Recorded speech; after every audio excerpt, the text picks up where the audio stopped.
우주에서 가장 중요한 학생 여러분, 자 이번 시간 여러분들과 전류와 전류 밀도에 대해서 한번 생각을 해볼 거예요. 자 그러면 여러분들 생각에 전류라고 하는 것은 무엇일까요? 여러분들 나름대로 한번 정의들을 먼저 한번 해보세요. 자 전류 어떻게 정의를 했어요? 전류라고 하는 거를 만약에 우리가 언어로서 정의를 한다라고 한다면 전류는 단면적을 통해서 전하가 흘러가는 걸 거예요. 그렇죠? 여러분들이 머릿속으로 지금 한번 상상들을 해보세요. 어떤 단면적을 만들고 거기에 전하가 이동해가는, 다시 말해서 전하가 흘러가는 모양을 생각을 해보세요. 또는 여러분들이 어떤 강줄기를 만들고 그 줄기를 따라서 물이 흘러가는 걸 생각을 해보세요. 그리고 그 물을 전하라고 생각을 해보세요. 그러면 그게 전류와 거의 같은 개념이 돼요. 자 그러면 먼저 여러분들은 이미지를 통해서 전류라고 하는 거를 직관적으로 이해를 했을 거예요. 근데 여러분들은 여기에서 중요한 하나의 차이점이 있다라고 하는 걸 또 하나 느끼고 있어야 돼요. 어떤 차이점이 있을까요? 우리가 그동안 앞에서 배워왔던 내용들과는, 그렇죠? 우리가 앞에서 배워왔던 내용들과 비교를 해보면은 제가 조금 아까 전류는 물이 흘러가듯이 흘러가는 거라고 했어요. 전하가 물론 흘러가겠지만,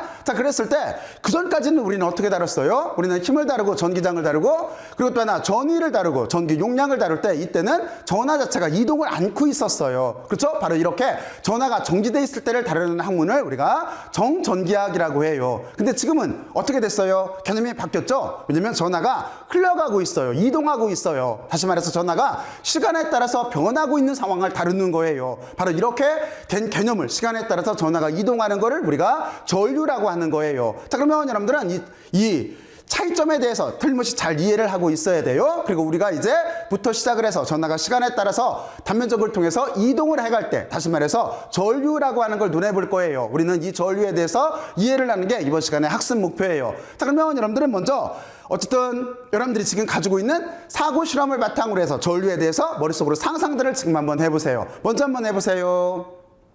해봤어요? 자 그러면 먼저 우리는 어떤 생각을 해봐야 되는 거냐면, 먼저 어떤 단면적을 정하고 거기에 전하 운반자라고 보통 얘기를 해요. 그거를 이제 차지 캐리어라고 하는 건데, 전하 운반자가 단면적을 통해서 이동해 갈 거예요. 근데 전하 운반자가 단면적을 통해서 이동해 가려면 전위차가 발생을 해야 될 거예요. 그리고 이 전위차가 발생을 하게 되면은 드디어 전하가 이동을 하게 될 테고, 그러면 전하가 이동하는 게 전류라고 했으니까 우리는 전류가 흐른다라고 논할 수가 있을 거예요. 자 그러면 지금 제가 말했던 걸 먼저 머릿속에서 사고 실험으로 대강 이런 식 구조를 가지고 있겠구나라고 하는 거를 여러분들 나름대로 한번 지금부터 상상들을 한번 해보세요. 상상들 해봤어요? 저는 그러면 여러분들이 지금 머릿속으로 상상한 이 사고실험 모델을 바탕으로 해서 여러분들한테 어떤 설명을 하려고 하는 거냐면, 먼저 전류에 대해서, 폭넓은 의미에 대해서 먼저 설명을 해줄 거예요. 그리고 그 뒤에 우리는 어떻게 할 거냐면 전류 밀도라고 하는 걸 정의를 하고, 이 전류 밀도를 정의를 할 때 거기서 보면은 유동속도라고 하는 개념이 나와요. 그래서 유동속도를 바탕으로 우리는 전류 밀도를 정항을 하고, 그리고 우리가 다음 동영상에서 또 하나를 알아야 되죠. 우리가 전류를 알고 있으면 또 하나 저항이라고 하는 값도 알아야 돼요. 그렇잖아요? 우리는 오음의 법칙으로 가려고 하는 거예요. V = IR이라고 하는 오음의 법칙을 통해서 어떤 회로라고 하는 걸 해석하는 게 목표예요. 그러니까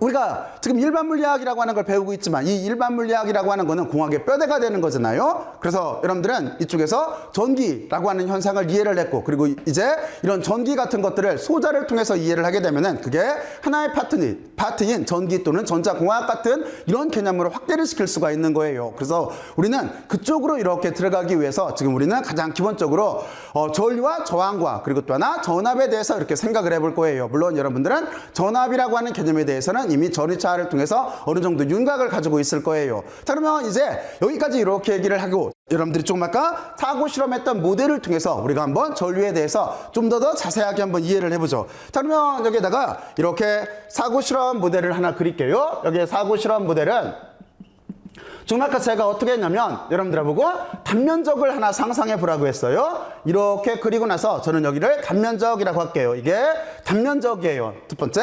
자 그리고 두 번째는 어떻게 했어요? 맞아요. 여기에 전하 운반자라고 하는 차지 캐리어가 있다라고 했죠. 그러니까 여기에다가 차지 캐리어는 저는 어떻게 그림을 그릴 거냐면 그냥 동그라미로 이렇게 두 개만 그릴까요? 자 그리고 여기를 전하 운반자라고 할 거예요. 전하 운반자라고 이렇게 할 거예요. 여기는 면적이에요. 면적. 어떤 단면적이 있어요. 여기에 단면적이 이렇게 있다고 보고 전화 운반자가 이렇게 있어요. 자, 그래 놓고 나서 그대로 두면은 전화가 이동할까요? 안 움직일 거예요. 그러면 세 번째 여러분들은 어떻게 해야 돼요? 맞아요. 이걸 움직이게 하려면 여러분들은 세 번째 여기에다가 전위차를 만들어 줘야 돼요. 그래서 저는 전위차를 이렇게 쓸게요. 자, 그러면 여기에다가 전위차를 걸어주게 되면은 그 뒤에 어떻게 돼요? 이때부터 여기에서 이제 전기장이 생기는 거죠. 전기차를 걸어주게 되면 전기장이 생기고 드디어 전화가 이동하게 되는 거예요. 그래서 이렇게 되면은 여기에다가 전위차 써놓고 나서 전기장은 이쪽으로 이렇게 쓸게요.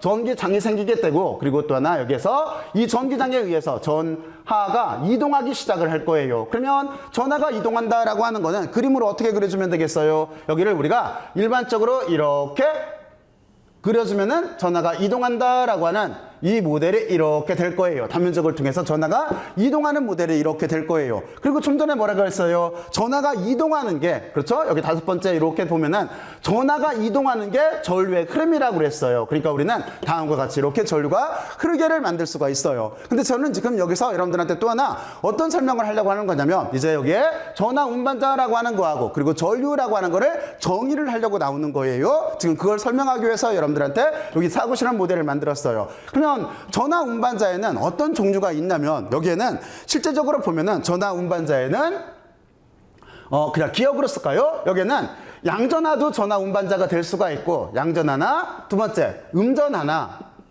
또는 여러분들은 음전하, 여기 전자로 쓰면 안 되겠죠? 여기를 양전하, 음전하, 그리고 또 하나 세 번째는 이 두 가지 모두가 될 수가 있어요. 양전하, 음전하가 서로 혼합돼서 움직일 수가 있어요. 바로 이렇게 양전하가 움직이던 음전하가 움직이던, 또는 양전하, 음전하 모두가 움직이던, 바로 이렇게 움직이는 걸 우리가 전화 운반자라고 하는 거예요. 자, 그러면 여러분들은 전화 운반자는 양전하, 음전하 또는 양전하, 음전하 모두가 될 수 있다라고 하는 거에 대해서 여러분들은 이제 이해를 했을 거예요. 자, 그러면 여러분들은 이렇게 해놓고 나서 그러면 여기서 하나 부연 설명을 해야 돼요. 어떤 설명을 해야 되는 거냐면, 전류라고 하는 거는 실제는 여러 가지 모델로 정의를 할 수가 있어요. 그래서 여러분들은 어떻게 정의를 할 수가 있냐면, 우리가 일반적으로 많이 다루는 거는 도체이기 때문에 도체를 먼저 예를 들게요. 만약에 여러분들이 도체 속에서의 일반적으로 전류다라고 한다면, 우리가 잘 알고 있듯이 이때는 무엇이 움직이는 거냐면, 이때는 전자가 움직이는 거예요. 그래서 여기를 우리가 전자의 움직임으로써 이렇게 전류를 정할 수가 있어요. 도체 속에서는 실제는 전자가 움직이는 거예요. 근데 두 번째로 여러분들은 또 하나, 현대 물리학 실험 같은 데에서는 입자가속기 같은 것들이 있어요. 이렇게 입자가속기 같은 걸 눈할 때는 실제는 여기에서는 양성자의 흐름을 말하는 거예요. 그리고 또 하나 이렇게 정의를 입자가속기라고 이렇게 쓰게 되면은, 이때는 어떤 흐름을 우리가 전류라고 일반적으로 보는 거냐면, 여기에서는 양성자의 흐름을 말하는 거예요. 그래서 여기를 우리가 양성자 흐름이라고 이렇게 쓸게요. 그리고 나서 우리는 또 하나 이런 경우도 있어요. 우리가 비 오는 날 보면은 번개가 치겠죠. 번개가 칠 때 보면은 이때는, 그러니까 기체 속에서 이동할 때는 양전하 또는 음전하 모두를 전류라고 해요. 그래서 여기 세 번째는 어떻게 논할 수가 있냐면, 우리가 어떤 기체 같은 것 속에서 논할 때는 여기는 그리고 양전하 또는 점을 요 위에다 찍어줘야 되겠네요. 축약해서 쓸게요. 음전하의 이동을, 이 모두를, 음전하 이동, 이 모두를 우리가 이렇게 전류로서 논할 수가 있어요. 자, 그러면 여기에서 우리가 이제 이렇게 도체 속에서는 전자가 실제로 움직이는 게 전류일 테고, 그리고 입자가속기에서는 양성자 흐름, 그리고 또 하나 기체에서는 전하 모두가 움직이는 걸 우리가 전류가 흐른다라고 볼 수가 있는데, 우리는 어떤 걸 논할 거냐면, 일반적으로 관례상 우리는 어떤 걸 논할 거냐면, 여기에다가 이렇게 쓸까요? 우리는 여기 그냥 우리라고 쓸게요. 우리는 어떻게 논할 거냐면, 이제부터 여기는 양전하의 방향을 전류의 방향으로 정할 거예요. 그러니까 우리는 실제는 이게 관례상 그래요. 관례상 양전하의 흐름을 우리가 전류로 보고 있어요. 그래서 우리는 양전하의 흐름을 전류로 보고 있기 때문에 양전하의 움직이는 방향을 전류로 정의를 할 거예요. 그러니까 여기 우리는 양전하를 기준으로 해서 양전하가 움직이는 방향을 이렇게 뭐로 잡을 거냐면, 전류의 방향으로 잡을 거예요. 전류의 방향으로. 이거는 실제는 관례상이래요. 아까 여기서 설명을 했듯이 실제 도체 속에서는 전자가 움직이는 거잖아요. 전자가 움직이는 건데, 전자가 움직이는 반대 방향, 양전하가 움직이는 이쪽 방향을 우리가 전류의 방향으로 잡아놨어요. 여기는 관례상. 그리고 또 하나를 이해를 하고 있어야 되는데 실제 양전하가 움직일까요? 실제로 움직이는 거는 여기에 있는 전도전자예요. 실제 움직이는 건 전도전자인데 우리는 관례상 양전하의 움직임을 이렇게 전류의 방향으로 결정을 해놨어요. 그래서 여러분들은 여기 전류의 방향이라고 하는 여기가 양전하를 기준으로 돼 있다라고 하는 거를 이렇게 하나 이해를 하고 있어야 돼요. 자, 그러면 여러분들은 하여튼 이런 식 움직임 속에서 우리는 관례상 양전하의 움직임을 전류의 방향으로 잡아요. 그러니까 실제 여기에다가 그리게 되면은 이렇게 양전하예요. 얘가 양전하가 움직이는 게 전류의 방향이 되는 거예요. 그렇죠? 자, 그런데 이쪽으로 이렇게 움직이는 게 전류의 방향이라고 한다면 실제 전자는, 여기 전도전자는 어떻게 움직이겠어요? 그렇죠? 실제 전도전자는 반대로 움직이고 있는 중인 거예요. 이렇게 우리는 전자는 이동을 하고 있는 거예요. 이게 실제 상황이에요. 그래서 여기를 기호를 붙인다라고 한다면 여기를 1번이라고 놓고 2번이라고 이자를 앞에다 써줄게요. 2번이라고 이렇게 쓸게요. 그런데 우리는 어쨌든 양전하의 움직임을 전류의 방향으로 잡을 거예요. 이렇게 기준을 정했어요. 자, 그러면 여러분들은 여기까지 이제 잘 이해를 했을 거라고 생각을 하고, 자, 이제 우리는 어떻게 생각을 해야 되는 거냐면 지금은 이렇게 사고 실험 모델을 가지고 우리가 양전하의 운동 방향이 전류의 방향으로 잡는다까지 생각을 했다라고 한다면 이제 이거를 어떻게 해야 되는 거냐면 또 다른 사고 실험을 통해서 도전 속에서 그러면 실제 전류가 어떻게 움직이나 하는 생각을 해봐야 돼요. 그렇죠? 그러면 여러분들은 여기다가 이제 두 번째 사고 실험을 이렇게 해볼까요? 여기다가 다시 사고 실험이라고 쓰고, 그리고 지금 우리가 이 사고 실험을 통해서 이해를 할 거는 어떤 거냐면 그러면 도대체 전류는 어떻게 움직이나 하는 거에 대해서 생각을 해봐야 돼요. 물론 여러분들은 여기 있는 내용을 통해서 직관적으로는 이해를 하고 있을 거예요. 자, 그러면 먼저 우리는 구리도선을 생각을 해볼게요. 구리도선을 구리도선이라고 쓸게요. 구리도선을 이렇게 생각을 해보고, 구리도선이 예를 들어서 이렇게 사각형 모양으로 이렇게 돼 있다라고 가정을 해볼게요. 머릿속으로 상상을 해봐요. 자, 그리고 나서 이거를 그대로 두게 되면은 여기서 전류가 흐를까요?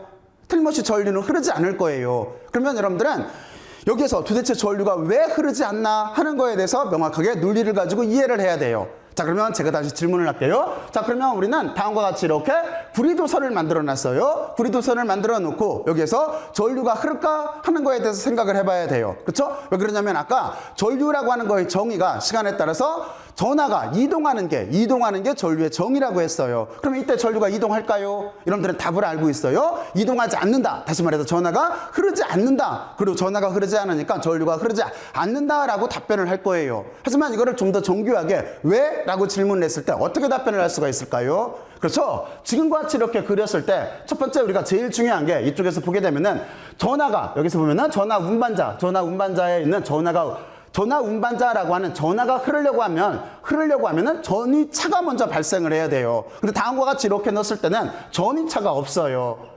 전위차 없음이라고 쓸게요. 전위차가 없어요. 그리고 이거를 기호로 쓰게 되면은 전위차를 우리가 델타 V로 썼으니까 지금 이 회로도에서는 전위차가 0이에요.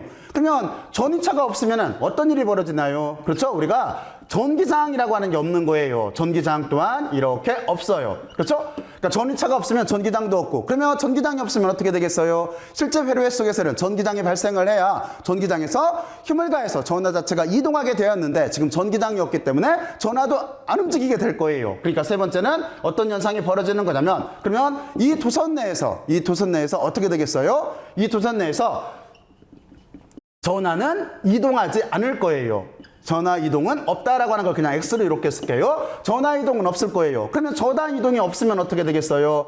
여기 네 번째를 이렇게 쓰게 되면은 전류도 흐르지 않게 될 거예요. 이렇게 흐르지 않게 될 거예요. 여러분들은 다음과 같이 이렇게 논리적으로 이해를 하고 있어야 돼요. 자, 그래서 여기서 핵심은 뭘까요? 그렇죠? 다음과 같이 이렇게 구리도선을 만들었을 때는, 구리도선 이렇게만 연결을 했을 때는 이 구리도선 내에 있는 모든 점들에서 전위차라고 하는 걸 고려를 해보게 되면은 전위차가 없다라고 하는 게 핵심이에요. 전위차가 없어서 전기장도 없고, 전기장이 없으면 전하도 이동하지 않고, 전하가 이동하지 않으면 전류도 흐르지 않게 돼요. 자, 그러면 여러분들은 여기에서 전류가 흐르게 만들려면 어떻게 해야 될까요? 그러면 여러분들은 전위차를 있게 만들어주면 되겠죠. 그러니까 여러분들은 이제 전위차가 있는 모델, 다시 말해서 전위차를 발생할 수 있는 모델을 사고 실험으로 생각을 해보고, 그리고 나서 이거를 우리가 시각화로 그림으로 한번 표현들을 한번 해보세요. 지금 한번 해보세요. 해봤어요? 자, 그러면 여기를 이렇게 1번이라고 쓴다라고 한다면 그러면 이번에는 전류가 흐를 수 있는 모델을 만들게요. 그러면 전류가 흐를 수 있는 모델은 어떻게 하면 되는 거냐면 전위차를 발생을 해주면 돼요. 핵심은 여기는 그냥 여기다가 전위차 발생이라고 이렇게 쓸게요. 그러면 전위차를 발생하게 하려면 어떻게 하면 되겠어요? 우리는 여기에다가 이렇게 똑같은 도선에다가 여기에다가 건전지를 이렇게 연결해주면 될 거예요. 건전지가 전위차를 가지고 있으니까 그렇죠? 그리고 건전지는 다음과 같이 이렇게 그렸을 때 이쪽이 플러스가 되고 이쪽이 마이너스가 되고 여기는 볼트라고 하는 이렇게 전위차가 걸렸을 거예요. 이런 식 모델을 이렇게 그리면 될 거예요. 물론 이 모델을 간단하게 그리면은 여기를 회로도로 그리게 되면은 이렇게 그려도 상관이 없어요. 다음과 같은 모델은 우리가 요 건전지라고 하는 전지라고 하는 여기는 여기가 등가예요. 등가. 여기가 등가인데 이렇게 도선은 그대로 이렇게 그리게 되고 이렇게 그리고 지금 이 도선은 이상적인 도선이에요. 여기는 이상적인 도선.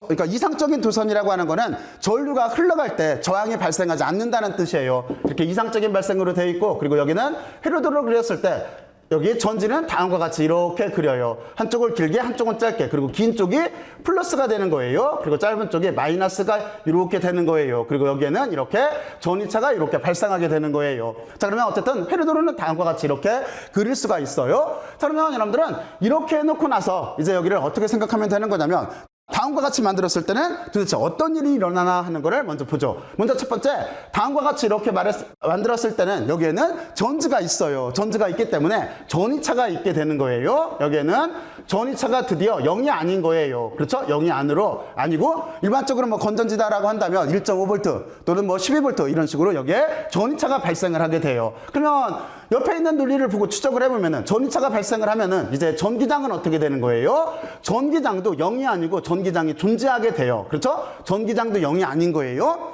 그러면 전기장이 0이 아니면은 어떻게 되겠어요? 전기장이라고 하는 자체가 도체 전에 힘을 가해서 이동시킬 수가 있는 거죠. 그렇죠? 여기 있는 전기장이 이 안에 도체 속에 있는 전하에 힘을 가해서 이동시킬 수가 있어요. 그렇죠? 바로 그렇게 되면 어떻게 되겠어요? 이때는 전하가 이동하기 시작을 할 거예요. 그러면 세 번째, 여기에 이렇게 보면은 이제 전하 이동이 가능해졌어요. 그리고 여기는 가능하다라는 걸 동그라미로 이렇게 표시를 할게요. 그러면 전하가 이동하면은 아까 뭐라고 그랬어요? 전류라고 하는 거의 정의는 전하가 이동해 가는 것. 다시 말해서 전하가 시간에 따라서 어떤 단면적을 통해서 이동해 가는 게 전류라고 그랬어요. 그러니까 여기는 어떻게 되는 거냐면 드디어 우리가 전류가 흐르게 되는 거예요.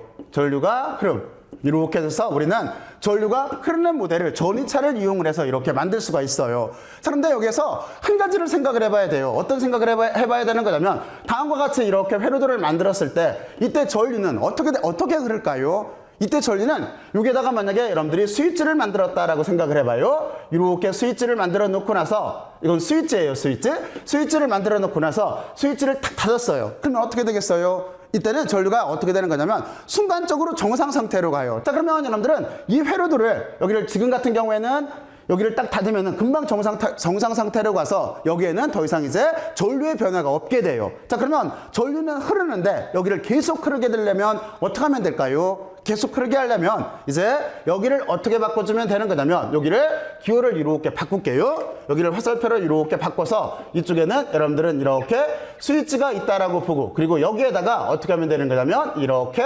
저항을 넣어주면 돼요. 얘는 기호로서 저항이에요. 저항. 회로도에서 그릴 때는 여기를 그림을 이렇게 그려줄게요. 얘는 저항이에요. 저항. 그리고 이쪽은 우리가 일반적으로 전압이라고 하는 거예요. 그냥 여기를 지금은 전압 차로 쓸게요.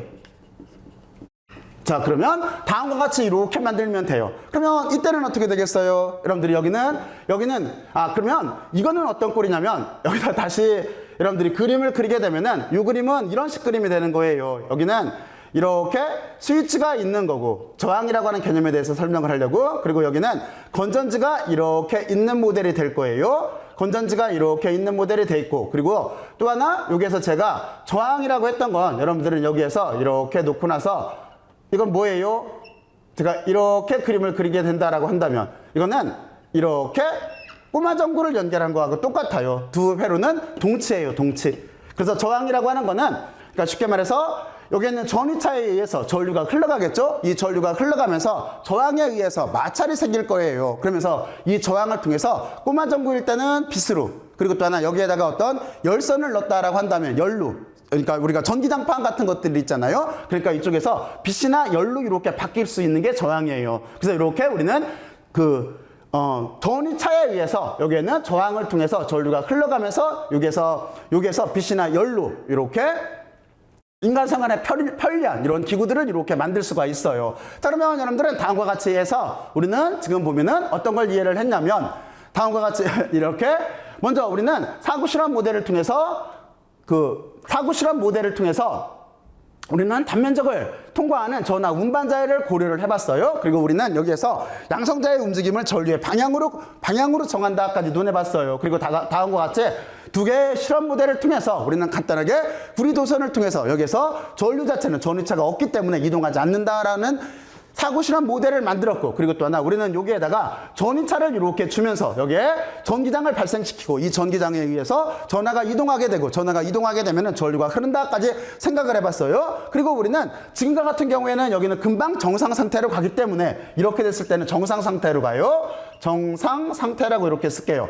금방 정상 상태로 가기 때문에 정상 상태로 간다라고 하는 거는 시간에 따라서 더 이상 전류가 안 흐른다는 뜻이에요. 바로 그렇기 때문에 여기에다 저항을 넣었어요. 저항을 넣게 되면은 여기에 있는 전위차가 다 소모될 때까지 여기에서 빛이나 열로, 여기에 빛 또는 열로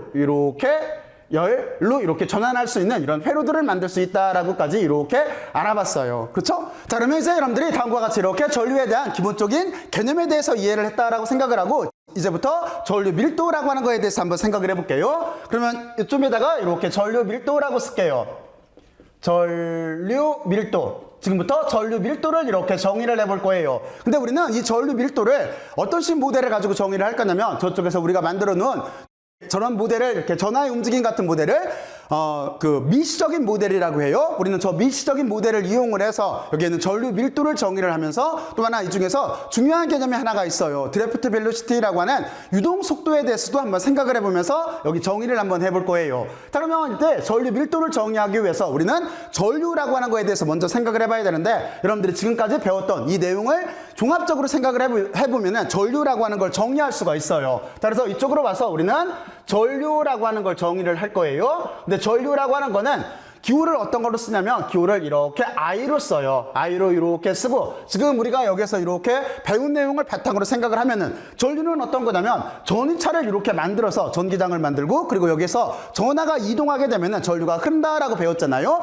이걸 그대로 기호 처리를 하면 돼요. 그러면 이거를 기호 처리하면 어떻게 쓰면 될까요? 어떻게 쓰면, 그렇죠? 간단하게 말하면 여기 핵심은 뭐냐면 전하가 이동하는 거예요. 그러면 전하가 이동했다라고 하는 개념은 무엇으로 바꿀 수가 있을까요? 전하와 시간사의 관계로 바꿀 수가 있는 거죠. 그러니까 여기는 어떻게 쓰면 되는 거냐면, 전하가 이렇게 시간에 따라서 이동했다라고 써지게 되면은 이게 전류에 대한 정의일 수밖에 없어요. 자, 그리고 또 하나 이 표현법을 우리가 조금 더 다른 표현법으로 쓰게 되면 어떻게 쓸 수가 있냐면 좀 더 일반화를 시키는 거예요. 그러면 전류를 이렇게 I로 쓰고, 그리고 여기는 우리가 뉴턴식주의, 그러니까 뉴턴주의라고 하는 거, 다시 말해서 미분과 적분 형태로도 표현이 될 수가 있는 거죠. 그래서 여기를 어떻게 쓸 수가 있냐면 이렇게 전하라고 하는 자체가 시간에 따라서 변했다라고 다음과 같은 기호로도 이렇게 쓸 수가 있어요. 자, 그러면 여러분들은 여기는 뭐 미분 기호라고 하는 거 잘 이해를 할 테고, 그리고 이쪽은 대문자 I, 이쪽은 소문자 I로 썼는데, 이것도 이제 우리가 보통 관례상 그래요. 어떻게 구별을 하는 거냐면 대문자 I로 썼을 때는 전류의 크기 값만을 논하는 거예요. 그리고 이렇게 여기에 소문자 I로 썼을 때는 시간에 따라서 변하는 양까지 같이 고려를 했다라고 할 때 일반적으로 이렇게 소문자로 써요. 저도 그래서 여러분들한테 여기 지금 설명을 할 때 여기를 약간 구별을 해서 이렇게 써줄게요. 자, 그리고 이 식을 우리가 다음과 같이 이렇게 1번으로 놓을게요. 자, 그러면 우리는 어쨌든 이제 아직까지 알아왔던 내용을 바탕으로 해서 전류의 정의를 이렇게 했어요. 전류라고 하는 자체는 단면적을 통해서 전류가 흘러가는 거기 때문에 흘러가려고 하다 보면은 여기서부터 여기까지 움직이면 시간이 파생될 거예요. 그러니까 전하가 움직였다. 다시 말해서 전하가 움직이는데 시간이 걸렸다. 이게 쭉 흐름이 있다라고 한다면 전류일 거예요. 그러니까 다음과 같은 식으로 저렇게 표현된다라고 하는 걸 이해를 할 수가 있을 거예요. 자, 그러면 우리는 전류 밀도라고 하는 걸 정의를 하기 위해서 일단 저쪽에 있는 1번식에서 이렇게 시작을 하죠. 그러면 1번식을 가지고 오게 되면은 전류라고 하는 자체는 어떻게 쓸 수가 있냐면 여기에 있는 전하가 시간에 따라서 이렇게 이동해서 움직였다라고 하는 이 결과를 조식에서 이렇게 쓸 수가 있어요. 자, 그리고 우리는 여기에 있는 델타 Q라고 하는 지금 총전하에 대해서 의미를 부여를 해야 되는데 여기를 어떻게 할 거냐면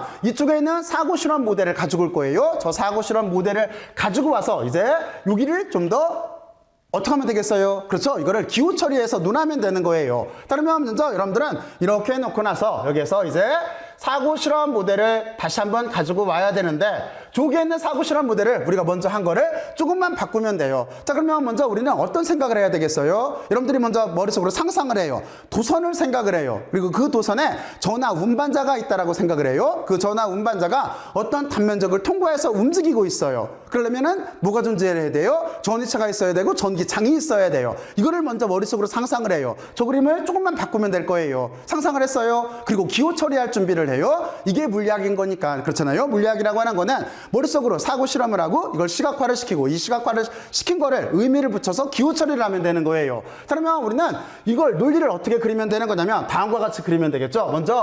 먼저 필요한 거는 도선이에요. 1번 여러분들은 1번 도선이 있다라고 머릿속으로 상상을 해요. 그리고 도선을 크게 확대해서 내부를 볼 수 있다라고 생각을 해봐요. 그러면 여기에 이렇게 있고 그리고 기준이 되는 단면적을 여기에다가 이렇게 그릴게요. 얘는 두 번째 단면적이에요. 단면적을 이렇게 그리고 이 단면적은 여기를 A라고 이렇게 줄게요. 단면적의 크기는. 자, 그리고 세 번째는 뭐가 있어야 돼요? 전류가 흐르려면은 여러분들은 세 번째는 전하 운반자가 있어야 될 거예요. 여기에다가 전하 운반자를 이 전하 운반자를 조금만 앞쪽으로 그릴게요.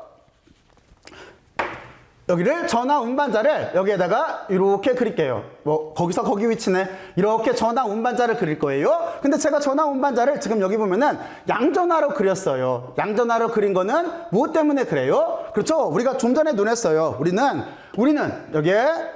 우리는 앞으로 어떻게 논할 거냐면 우리들은 이렇게 놓고 보면은 이제 양전하가 움직이는 방향을 전류의 방향으로 잡는다라고 했어요. 바로 이 기준 때문에 우리는 여기를 양전하를 이렇게 잡았어요. 자, 그러면 구조는 이렇게까지 됐고, 자, 이렇게 놓는다고 해서 전하가 움직이나요? 그렇죠? 안 움직여요. 그러면 여러분들은 세 번째, 여기 네 번째죠? 네 번째 이제 전하를 이동시켜야 돼요. 전하를 이동시키려면 무엇이 필요해요? 그렇죠? 여기에 전위차를 이용해서 우리는 전기장을 만들어야 돼요. 자, 그러면 이쪽에서 여러분들은 결국에는 전위차와 전기장을 만들어야 되는데 전위차는 어느 쪽에 놓고 어느 쪽이 낮은가요? 그리고 또 하나 전기장의 방향은 어떻게 되나요? 이 생각을 해봐야 돼요. 이 두 개가 있어야 전하가 이동할 테니까. 전하는 지금 어떻게 이동을 할 거냐면 이렇게 왼쪽에서 오른쪽으로 이렇게 이동한다고 볼게요. 다음과 같이 이동한다라고 이렇게 그려줄게요. 자, 그러면 이때 전위차는 어느 쪽에 높아야 될까요? 그렇죠. 전위차는 지금 왼쪽에 높아야 돼요. 그리고 이쪽이 전위차가 낮아야 돼요. 그러면 전기장의 방향은 어떻게 될까요? 전기장의 방향은 지금 왼쪽에서 오른쪽으로 생기겠죠. 그래서 우리는 여기다가 전기장의 방향을 그리게 되면은 다음과 같이 지금 이렇게 전기장이 걸린 거예요. 그러니까 전위차는 왼쪽이 높고 이쪽이 낮은 거예요. 다음과 같이 이렇게 전기장을 만들어줘야 여기에 양전하가 왼쪽에서 오른쪽으로 이렇게 움직일 수가 있어요. 자, 그러면 기본적인 모델에 대해서 여러분들은 잘 이해를 했을 거라고 생각을 하고, 자, 이제 여기를 기호 처리를 해보죠. 자, 그러면 여기를 어떻게 할 거냐면 처음에 전하가 있던 위치를 여기를 점선으로 이렇게 그릴게요. 점선으로 단면적을 이렇게 그리고 기준을 잡기 위해서 그래요. 이렇게 그리고 지금 짧은 시간 동안 왼쪽에서 오른쪽으로 이 전기장에 의해서 이동해 갔어요. 그러면 우리는 여기를 어떻게 표시할 수가 있냐면 다음과 같이 표시할 수가 있겠죠. 만약에 여기서부터 여기까지 여기를 이렇게 델타 X라고 쓸 거예요. 이만큼 길이를 이쪽을 X축으로 잡고서 그러면 우리는 여기서부터 여기까지가 델타 X라고 하는 이만큼 이동 길이가 될 텐데, 그런데 이동 길이라고 하는 S라고 하는 자체는 여기 델타 X로 썼지만 일반적으로 역학에서는 S라고 하는 이동 거리는 뭐에다 뭐를 곱한 거예요? 그렇죠? 속도에다가 시간을 곱한 거죠. 그래서 우리는 속도에다 시간을 곱한 값으로 여기를 바꿔 쓸 수가 있어요. 이 이동 거리를. 그거를 우리가 아래쪽에다가 다시 이렇게 표시를 해볼게요. 여기서부터 이만큼. 그러면 여기는 X는 VT가 되겠죠. 그러니까 이게 속도에다가 이렇게 시간을 곱아주면 될 거예요. 이렇게도 표현이 가능해요.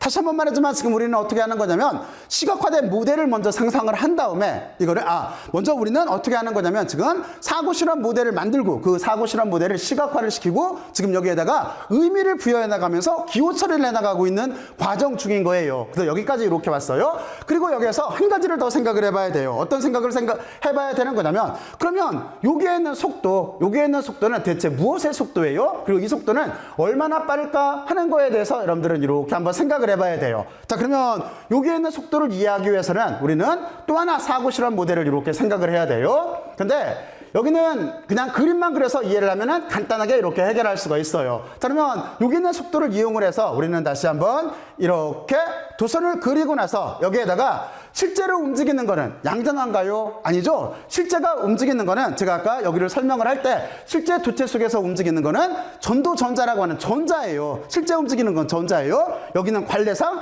양전하의 방향을 전류의 방향으로 결정한 것밖에 없어요. 그래서 실제로 움직이는 거는 얘는 전자가 움직이는 거예요. 만약에 전자가 우리가 생각하기 쉽게 왼쪽에서 오른쪽으로 이렇게 움직인다라고 생각을 해봐요. 그랬을 때 이 속도는 얼마나 빠를까요? 여기에 있는 이 속도는 이게 거의 빛의 속도에 가까울까요? 이게 그렇지가 않아요. 빛의 속도에 가깝지가 않고 실제는 엄청나게 늦어요. 왜 그럴까요? 이 전자는 왜 그럴까요? 밑에다가 그려보면 실제 전자는 이렇게 될 거예요. 여러분들이 아까 구리 도선을 머릿속으로 상상을 했다라고 한다면 그 도선의 내부를 들여다보면은 거기에는 원자나 전자들이 가득 차 있어요. 그래서 실제 전자가 이동을 하려고 하다 보면은 이렇게 좌청우도를 하면서 마치 지그재그 모션 또는 이거를 랜덤 모션이라고 해요. 이렇게 움직여요. 다시 말해서 여기가 좌충우도를 하면서 빠바방 충돌하면서 떠밀려 가듯이 움직여요. 그래서 우리는 이렇게 움직이는 모델을 여기를 V에다가 D를 이렇게 붙이고 이거를 드리프트 벨로시티라고 해요.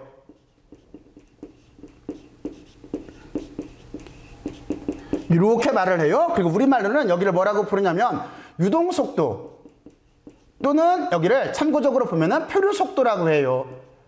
표류속도로 이렇게 움직이고 있어요. 표류속도라고도 하는 이유는 뭐냐면 여러분들이 태평양 한가운데 뗏목을 타고 떠 있어요. 그럼 어떻게 돼요? 표류하는 중인 거죠. 왜 그러냐면 여러분들이 어떤 다른 원동력이 없다라고 한다면 여러분들은 그냥 물결에 의해서 동동동 떠내려갈 수밖에 없을 거예요. 바로 그거와 비유를 해서 여기를 표류속도라고도 해요. 근데 저는 이제 용어를 여기에 유동속도 또는 표류속도라는 말을 혼용해서 쓸게요. 자, 그러면 어쨌든 간에 이런 식으로 움직여요. 그래서 실제는 전자가 아무리 이렇게 충돌하는 게 있다라고 하더라도 이 전자의 속도가 대략 한 빛속도의 100분의 1 정도로 이렇게 빠른 속도로 움직이면 좋을 텐데 이렇게 못 움직여요. 이렇게 못 움직이고 실제 유동속도라고 하는 이 속도는 어느 정도 속도냐면 여기에다가 잠깐 이렇게 쓰면은 드리프트 벨로시티라고 하는 여기는 이거 여러분들이 계산해 볼 수가 있어요. 나중에 한번 계산들을 해봐요. 그러면 이거는 한 10의 마이너스 5승에서 10의 마이너스 4승 미터 퍼 초 정도로 이렇게 움직여요. 이 정도로 상당히 느린 속도로 움직여요. 그러면 여러분들이 여기를 미리로 환산을 하면은 초당 약 한 1, 2mm, 1에서 2mm 정도 움직인다는 뜻인 거잖아요. 이것처럼 늦게 움직인다라고 하는 거를 여러분들은 이렇게 이해를 하고 있어야 돼요. 그러면 여기서 여러분들은 한 가지 이상한 게 있을 거예요. 어떤 게 이상해요? 그러면 전자가 이렇게 실제적인 상황에서 늦게 움직인다라고 한다면 그러면 여러분들은 어떤 생각을 할 수밖에 없냐면 아니 전자가 이렇게 늦게 움직이는데 우리가 스위치를 탁 켜면은 불이 금방 탁 들어와요. 이건 왜 그럴까요? 하는 의문이 생겨요. 전자가 이렇게 초당 미리로 따졌을 때 한 0.1mm, 0.2mm 정도로 움직인다라고 한다면 이 끝에서 저쪽까지, 전구까지 가려면 한참 걸릴 텐데 그러면 시간이 엄청나게 오래 걸리지 않을까라고 생각을 할 거예요. 근데 우리가 실제 경험에서는 스위치를 탁 켜는 순간 불이 탁 들어오게 돼 있어요. 그건 왜 그럴까요? 그렇죠? 그건 왜 그러냐면 이쪽에다가 그냥 간단하게 그림을 그려보면 만약에 이쪽에 여러분들이 여기에 이렇게 얘를 스위치라고 봐요. 이쪽에 스위치가 이렇게 있고 스위치를 조금 모양을 좀 더 크게 그려줄게요. 이게 스위치가 이렇게 있어요. 여기를 누르면 되는 거예요. 그러면 이쪽에는 지금 어떻게 되어 있는 거냐면 이쪽에는 우리가 전구를 그릴게요. 여기에다가 이렇게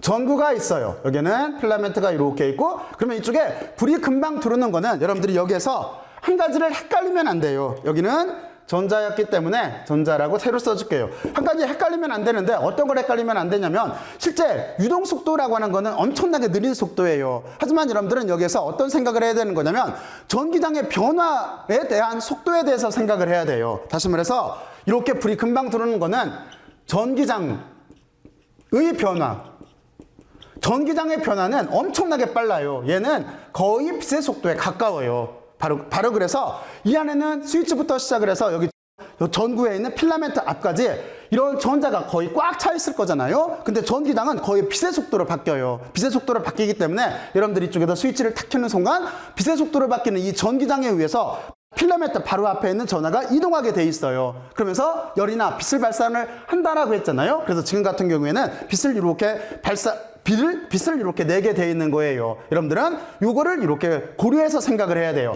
다시 말해서 여기 보면은 드리프트 벨로시티라고 하는 여기를 1번으로 쓸까요? 얘는 늦어요. 하지만 두 번째 전기장의 변화는 엄청나게 빨라요. 거의 빛의 속도에 바뀌었기 때문에 불은 금방 이렇게 들어오게 돼 있어요. 그리고 이쪽에서 한 가지를 고려를 해보죠. 여러분들이 조금 아까 전자가 왼쪽에서 오른쪽으로 이렇게 이동을 하려면 이때는 전기장이 어느 쪽으로 걸렸을까요? 이때는 아까 여기에서는 이 모델에서는 전기장은 왼쪽에서 오른쪽으로 이렇게 걸렸어요. 전위차가 왼쪽에 놓고 오른쪽이 낮아야 돼요. 그러면 지금같이 움직일 때는 어떻게 될까요? 지금같이 움직일 때는 실제 전기장의 방향은 이렇게 그려줘야 돼요.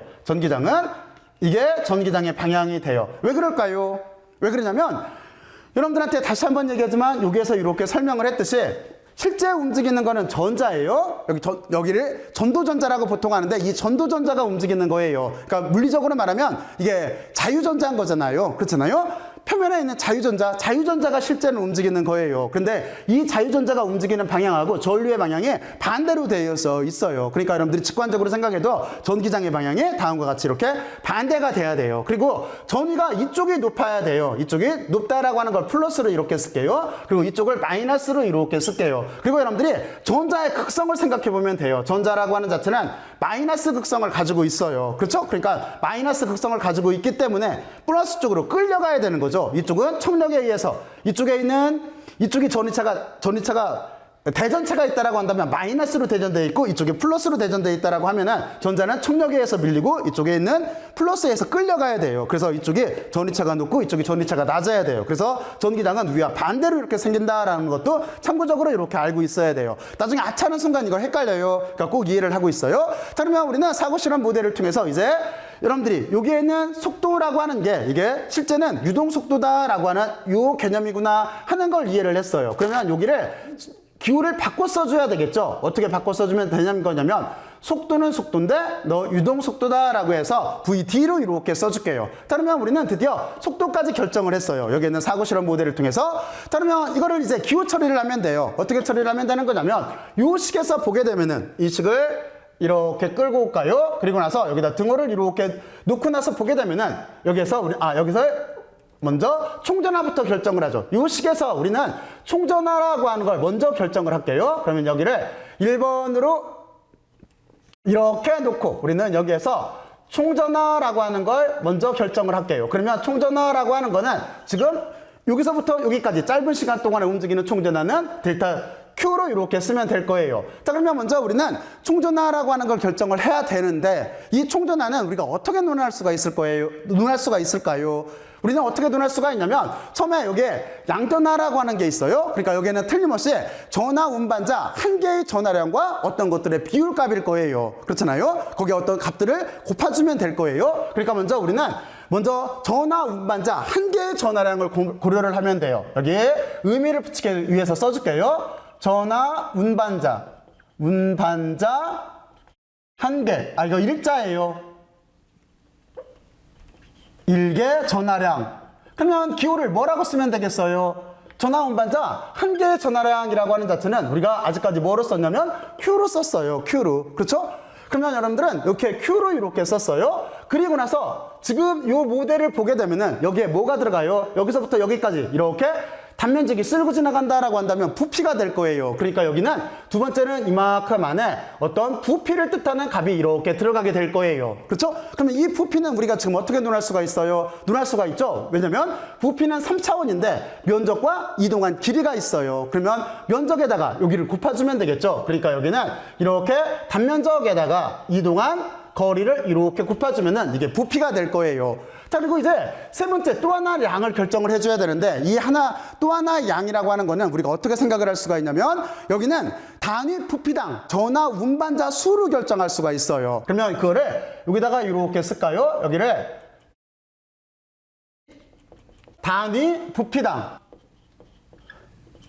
숫자예요. 전하 운반자 수. 왜 그러냐면 수가 들어갈 수밖에 없어요. 지금 저는 여기서부터 여기까지 이동할 때 이해를 도모하기 위해서 전화를 2개밖에 안 그렸는데 투선에서 전화가 이동할 때 전화가 2개밖에 없을까요? 그렇지가 않죠. 엄청나게 많을 거예요. 그러면 엄청나게 많다라고 하는 걸 어떻게 표현하면 될까요? 그렇죠? 그냥 n으로 쓰면 돼요. 그러니까 여기는 단위 부피당 전화 운반자 수는 n으로 이렇게 써주면 돼요. 그래서 우리는 다음과 같이 이렇게 총전화를 결정할 수 있다라고 하는 걸 여러분들은 이해를 할 수가 있을 거예요. 자, 그리고 나서 이거를 이제 이 부분을 좀 더 간략하게 처리를 할 수가 있겠죠. 속도가 들어간 텀으로. 그래서 우리가 고로 이쯤에다 쓸까요? 고로 우리가 총전화라고 하는 거는 어떻게 쓸 수가 있냐면 여기 전화 운반자 수가 있는 거고 그리고 그 옆에는 면적이 있을 테고 그리고 여기는 지금 어떻게 되는 거냐면 여기 델타 X라고 하는 여기는 아까 말했지만 여기 유동 속도에다가 시간을 곱해주면 돼요. 그렇죠? 그러니까 여기는 우리가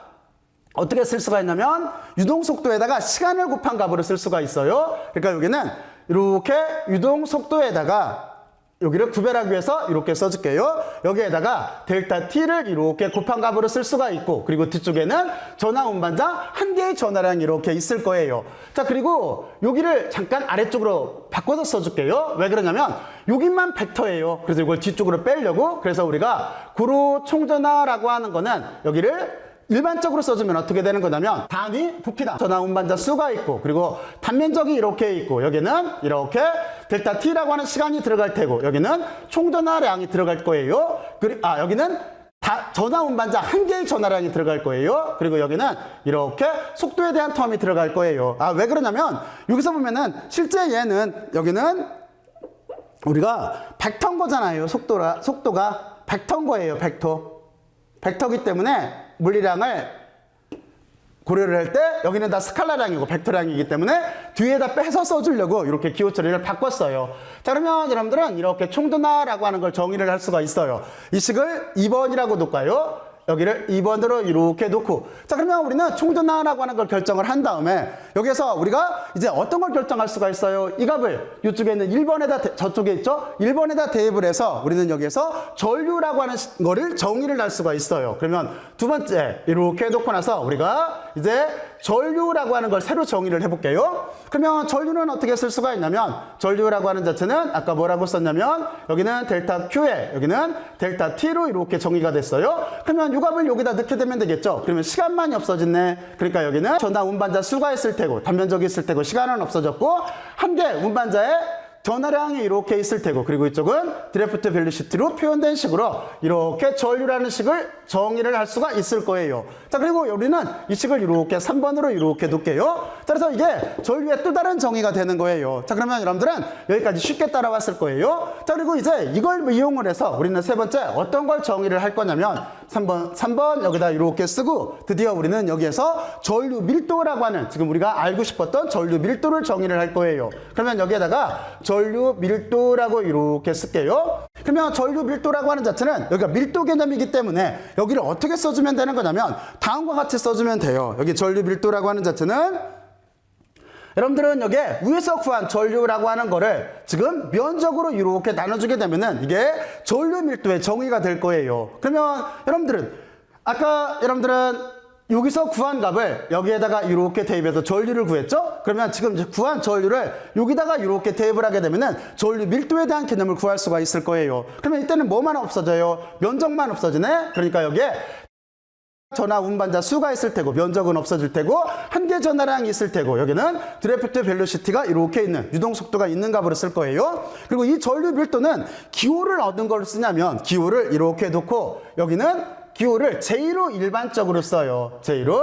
그래서 우리가 전류 밀도라고 하는 거를 다음과 같은 식으로 이렇게 정의를 할 수가 있어요. 이게 전류 밀도의 정의예요. 자, 그러면 여러분들은 드디어 전류 밀도의 정의까지 이렇게 알아봤어요. 근데 우리가 여기에서 이제 의미를 하나를 파악을 해야 돼요. 의미를. 자, 그러면 이렇게 놓고 이쪽에다가 의미라고 이렇게 쓸까요? 이게 도대체 무슨 뜻인가 하는 거에 대해서 생각을 해봐야 돼요. 그러면 여러분들은 첫 번째 어떻게 의미를 붙일 수가 있을까요? 전류 밀도라고 하는 자체는 벡터량일까요? 스칼라량일까요? 전류 밀도라고 하는 자체는 실제는 벡터량이에요. 지금은 스칼라처럼 보이지만 왜 그러냐면 여기가 속도 텀이 들어가져 있어요. 그렇죠? 속도라고 하는 유동 속도라고 하는 항이 들어가 있기 때문에 원래는 얘가 벡터예요. 벡터이기 때문에 전류 밀도도 벡터예요. 그래서 여러분들은 전류 밀도라고 하는 거는 이게 벡터량이다라고 하는 걸 이해를 해야 돼요. 그렇죠? 그리고 두 번째는 여러분들이 어떤 생각을 해야 될까요? 그리고 두 번째는 여러분들은 어떤 생각을 해야 되는 거냐면 단위를 생각을 해야 돼요. 어떤 물리량이 결정이 됐으면은 단위를 꼭 생각을 해야 되겠죠? 단위라고 하는 자체는 여기는 지금 뭐예요? 전류의 단위는 뭐예요? 암페어. 여기는 뭐예요? 면적이에요. 그러니까 여기는 암페어를 면적으로 이렇게, 그러니까 미터 제곱이겠죠? 그거로 나눠주면 돼요. 그러니까 여기는 암페어 퍼, 여기는 미터 스퀘어 꼴로 다음과 같이 이렇게 단위가 나오게 될 거예요. 여기도 색깔을 같게 하기 위해서 파란 색깔로 이렇게 바꿔 써줄게요. 자, 그러면 다음과 같이 이렇게 정의를 할 수가 있고, 그리고 이 식이 성립할 조건이 있어요. 이 식이 성립할 조건, 여기에다가 성립 조건이라고 쓸게요. 성립 조건은 크게 봤을 때 두 가지가 있어요. 두 가지가 있는데 하나는 첫 번째는 어떤 거냐면 여기에서 전류 밀도가 균일해야 돼요. 그래서 여기에다가 전류 밀도 균일이라고 쓸게요. 밀도가 균일할 때 성립을 하고, 그리고 두 번째는 어떤 조건이 또 하나 있냐면 전류의 방향하고 단면적이 수직해야 돼요. 그래서 여기 보면은 전류 방향하고 단면적이라고 쓸게요. 단면적 자체가 서로 이렇게 수직은 이렇게 붙여줄게요. 수직이라고 하는, 여기가 수직이에요. 수직이라고 하는 이 조건 내에서 지금 이 식은 성립하게 되어져 있어요. 그래서 우리 여러분들은 먼저 이렇게 이 식에 대한 의미를 이렇게 한번 생각을 해봐야 돼요. 자, 그리고 여러분들은 여기서 또 하나 의미를 생각을 해야 돼요. 어떤 의미를 생각을 해야 되는 거냐면 여기에 보면은 n에다가 q를 곱한 값이 이렇게 있어요. 여기에 대해서도 여러분들이 의미를 한번 부여를 해봐야 돼요. 요거는 이쪽으로 이렇게 뺄까요? 여기에다도 의미를 이렇게 한번 부여를 해봐야 돼요. 자, 여기를 다시 한번 의미를 부여를 할게요. 여기는 NQ에 대해서. 그러면 여러분들은 첫 번째 여기를 뭐라고 부르냐면 여기를 우리가 전하 운반자 밀도라고 해요. 그래서 여기에다가 전하 운반자 밀도라고 하는 이렇게 용어를 써요. 그리고 두 번째는 우리가 어떤 걸 알아봐야 되는 거냐면 여기에서 우리가 단위에 대해서 이렇게 생각을 해봐야 돼요. 단위라고 하는 자체는 여기는 Q라고 하는 자체는 전하 운반자 한 개의 전하량이라고 했어요. 그리고 N이라고 하는 거는 단위 부피당 전하 운반자 수라고 했어요. 여기에서 단위 여기가 면적이 아니고 지금 이렇게 쓸고 가고 있으니까 부피겠죠. 그러니까 여기를 바꿔줘야 되겠네요. 단위 부피당 전하 운반자 수기 때문에 여기는 어떤 식으로 단위를 쓸 수가 있냐면 얘는 전하량이니까 Q일 테고 여기는 부피당이니까 미터에 3승일 거예요. 그러니까 여기 단위는 이렇게 쿨롱에다가 미터에 3승꼴로 이렇게 써주면 될 거예요. 자, 그러면 여러분들은 여기까지 이렇게 잘 이해를 했죠? 자, 그리고 이제 세 번째로 여러분들은 어떤 생각을 해봐야 되는 거냐면 그러면 요 두 개의 값이 다시 말해서 n에다가 m이 아니라 n이에요. n에다가 q를 이렇게 곱한 값이 0보다 크다라고 한다면 이게 양수가 나왔어요. 양수가 이렇게 나왔다라고 한다면 어떻게 되는 거냐면 여기에는 전류 밀도의 방향하고 여기에는 유동 속도의 방향이 같은 거예요. 그러니까 이때는 여기를 그냥 제 이름만 쓸게요. 전류 밀도의 이거의 방향과 그리고 또 하나 저쪽에 서 있는 이렇게 유동 속도의 방향이 서로 같아요. 방향이 같음이라고 이렇게 쓸게요. 같게 되는 거고, 만약에 여러분들이 이쪽에 있는 n에다가 q를 곱한 값이 음수가 나왔다라고 한다면 이때는 전류 밀도의 방향하고, 그러니까 j 방향이라고 쓸게요. 전류 밀도의 방향하고 이렇게 유동 속도의 방향이 서로 반대 방향인 거예요. 방향이 반대 방향이다라고 이렇게 결론 지을 수가 있어요. 물론 여기에서 지금 Q라고 하는 거는 우리는 양전하로 결정을 해놓고 이렇게 계산을 했지만 실제 전하라고 하는 자체는 여기에서 실제 전하라고 이렇게 쓸 때는 여기 참고 전하라고 하는 자체는 얘는 양전하일 수도 있고 여기는 양전하일 수도 있고 음전하가 있을 수도 있으니까 이렇게 일반화시켜서 논리를 전개할 수가 있는 거예요. 자, 그러면 여러분들은 여기까지 이제 우리는 전류와 전류 밀도에 대해서 알아봤어요. 자, 그러면 여러분들은 여기까지 내용을 간단하게만 정리를 해보면은 여러분들은 먼저 어떻게 되는 거냐면 전류라고 하는 이 정의를 이렇게 사고실험 모델을 통해서 알아봤어요. 처음에는 어떻게 하는 거냐면 간단한 사고실험 모델을 시각 시각화를 시켜서 여기에서 우리가 전류라고 하는 거의 방향을 도대체 어떻게 결정할 수 있을까라고 하는 거에 대해서 생각을 해봤어요. 그래서 우리는 양전하가 움직이는 방향을 전류의 방향으로 관례상 이렇게 정한다라고 이렇게 이해를 했어요. 그리고 전하 운반자는 양전하, 음전하 또는 모두가 될 수도 있는데 그 중에서 우리는 양전하가 움직이는 방향을 잡는다라고 이렇게 정의를 해놓고 시작을 했어요. 그리고 두 번째는 어떤 사고 실험을 했냐면 그렇다라고 한다면 도대체 전류는 어떻게 하면 움직일까 하는 생각을 해봤어요. 그렇죠? 다음과 같이 이렇게 놨을 때는 전해차가 없기 때문에 이 회로도에서는 전하가 이동할 수가 없어요. 전기장이 없기 때문에. 그래서 이때는 전류가 흐르지 않는데 우리는 전류가 흐르기 위해서 전위차가 있는 여기 전지를 이렇게 회로도에다 넣었어요. 회로도에다 이렇게 넣게 되면은 이 전위차가 발생을 하고 전기장 자체가 발생을 해서 도선에 전기장이 생기게 돼요. 그럼 이 도선에 생긴 전기장이 전하를 이동하게 되고 전하가 이동하게 되면은 그게 곧 전류다라고 하는 개념에 대해서 이렇게 생각을 해봤어요. 자, 그런데 다음과 같이 이렇게 회로를 만들었을 때도 이때는 곧바로 곧 정상 상태로 가요. 그렇죠? 그래서 우리가 이 정상 상태로 가는 거를 방지를 하기 위해서 여기다가 저항을 이렇게 넣었어요. 그리고 저항이라고 하는 거에 대해서도 간단하게 의미를 부여를 해봤어요. 저항이라고 하는 거는 실제는 어떻게 되는 거냐면 전위차가 걸리면 전류가 이동을 할 테고 그 전류가 이동하게 되면은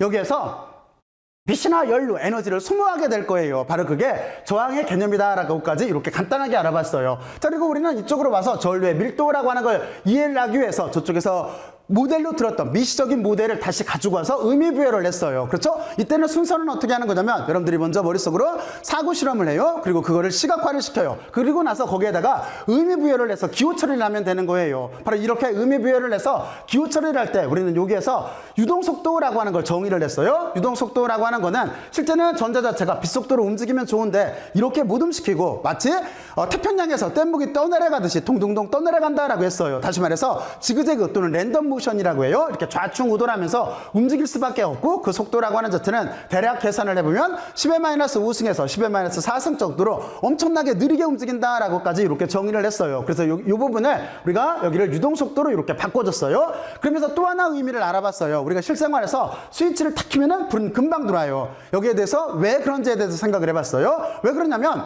전자라고 하는 자체는 다음과 같이 이렇게 유동속도로 상당히 늦게 움직이지만 근데 전기장의 변화라고 하는 거는 빛속도처럼 엄청나게 빨라요. 엄청나게 빠르기 때문에 이쪽에서 탁 스위치를 넣자마자 전기장이 곧바로 변화가 생겨서 필라멘트 바로 앞에 있는 전자가 움직일 수가 있기 때문에 불이 들어온다라고 하는 데까지 이렇게 알아봤어요. 그리고 우리는 이 사고 실험 모델을 드디어 여기를 이렇게 기호 처리하기 시작을 했어요. 그래서 먼저 우리는 총전하라고 하는 걸 어떻게 정의할까 하는 거에 대해서 생각을 해봤는데 총전하라고 하는 거는 틀림없이 전하 운반자 한 개를 기준으로 잡아서 그렇죠? 여러분들은 이 도전 속에서 전하 운반자 한 개를 기준으로 잡아서 그 뒤에 의미를 붙여나가면 될 거예요. 그리고 의미는 두 번째는 어떻게 붙이면 되는 거냐면 얘는 틀림없이 여기서부터 여기까지 부피를 가지고 움직일 거예요. 그러니까 여기를 부피 요소를 써주고 그리고 나서 전하는 실제는 엄청나게 많은 수가 움직일 거예요. 그래서 단위 부피당 전하 운반자 수라고 하는 거를 이렇게 써주면 돼요. 그리고 나서 우리는 여기를 이렇게 유동 속도에 대한 텀으로 바꿨어요. 그래서 우리는 다음과 같이 이렇게 해서 총전하라고 하는 거를 결정을 했어요. 그리고 그 값을 여기에다 넣어서 처음에 정의했던 저 전류의 정의 여기에다 넣어서 우리는 전류의 또 다른 정의를 구했어요. 전류에 대한 미시적인 모델을 통해서 구한 정의라고 하는 자체는 이것처럼 단위 부피 당 전하 운반자 수에다가 면적을 곱하고 그리고 한 개 전하 운반자의 전하량을 곱한 다음에 여기에다가 얘는 실제는 천천히 움직이기 때문에 여기다가 유동속도라고 하는 값을 곱해주면 된다라고 하는 걸 알았고 바로 우리는 이 전류라고 하는 거를 이용해서 전류 밀도를 계산을 했어요. 전류 밀도라고 하는 정의는 전류라고 하는 거를 면적으로 나눠주면 되는 거기 때문에 여기에서 면적만 약분되면은 다음과 같이 이렇게 될 수밖에 없어요. 그렇죠? 그리고 전류 밀도는 기호를 제2로 쓴다라고 우리는 이렇게 논했고 그리고 거기에 대해서 의미를 알아봤어요. 이 전류 밀도는 여기가 속도에 대한 텀이 있기 때문에 속도가 벡터이기 때문에 전류 밀도도 벡터량이에요. 그리고 단위라고 하는 거는 여기 암페어 퍼 미터 제곱이 될 거예요. 그리고 이 식이 성립하려면은 성립 조건이라고 하는 거는 전류 밀도가 균일해야 돼요. 그리고 전류 밀도가 균일해야 되고 전류에 흘러가는 방향하고 이 단면적 자체가 서로 수직이 돼야 돼요. 여기가 전류가 흘러가는 방향과 단면적이 수직일 때 여기 있는 식은 성립한다라고 하는 여기까지 이렇게 알아봤어요. 그리고 또 다른 의미를 부여했어요. 여기 보면은 NQ라고 하는 게 있는데 이거를 우리가 뭐라고 하는 거냐면 전하 운반자 밀도라고 이렇게 불러요. 그리고 단위는 여기가 부피당이기 때문에 여기는 부피당이니까 미터에 3승이 들어갈 테고 여기는 전하량이니까 여기는 쿨롱일 테니까 쿨롱 퍼 미터 3승으로 써주면 될 거예요. 그리고 나서 우리는 이제 두 가지에 대해서 의미를 부여를 해봤어요. 전류 밀도도 벡터고 여기에는 드래프트 벨로시티라고 하는 유동 속도도 벡터기 때문에 방향을 고려를 해줘야 돼요. 그래서 우리는 Q라고 하는 전하를 이렇게 양전하가 있을 때, 음전하가 있을 때 일반적인 형태를 바꾼 다음에 이 두 개를 곱해서 0보다 크면은 전류 방향이나 여기에는 드래프트 벨로시티의 방향이 서로 같은 거예요. 그리고 여기처럼 0보다 작게 되면은 여기는 반대 방향으로 가는 거예요. 그러면 이거를 저 그림에서 비교해 보면 쉬워요. 그러니까 여기가 0보다 크다라고 하는 거는 여기가 양전한 거잖아요. 그러면 전류 밀도의 방향과 드래프트 벨로시티의 방향이 서로 같다라고 하는 거를 여러분들이 저 그림에서 쉽게 이해를 할 수가 있을 거예요. 그리고 다음과 같이 이렇게 됐을 때는 반대로 생각하면 되는 거니까 여기는 반대 방향이다라고 해서 이렇게 결론을 내릴 수가 있어요. 자, 그러면 여러분들은 여기까지 이제 잘 이해를 했을 거예요. 자, 그리고 여기에다가 이제 심화학습을 써야 되는데 심화학습이라고 하는 거는 어떤 걸 생각을 해보면 되는 거냐면 우리는 오음의 법칙으로 가려면 오음의 법칙이라고 하는 자체는 V equal IR이라고 이렇게 쓰고 이거를 오음의 법칙이라고 해요. 오음의 법칙이라고 하는데 여기 보면은 저항이 들어있어요. 저항이. 제가 여기에서 아까 설명을 할 때 회로도에다 저항을 넣어서 간단하게 설명을 해줬는데 여러분들은 도대체 저항이라고 하는 게 어떻게 정의가 될까 하는 이 저항의 정의 그리고 또 하나 저항값을 도대체 어떻게 결정을 했을까 하는 등등등 해서 이 저항에 대해서 한번 여러분들 나름대로 이렇게 한번 논해보세요. 이게 여러분들 여기에 있는 심화학습 주제예요. 자, 그러면 이렇게 논해보세요. 자, 그러면 여러분들은 여기까지 열심히 들어서 고맙고 수고들 많이 했어요. 수고들 했어요.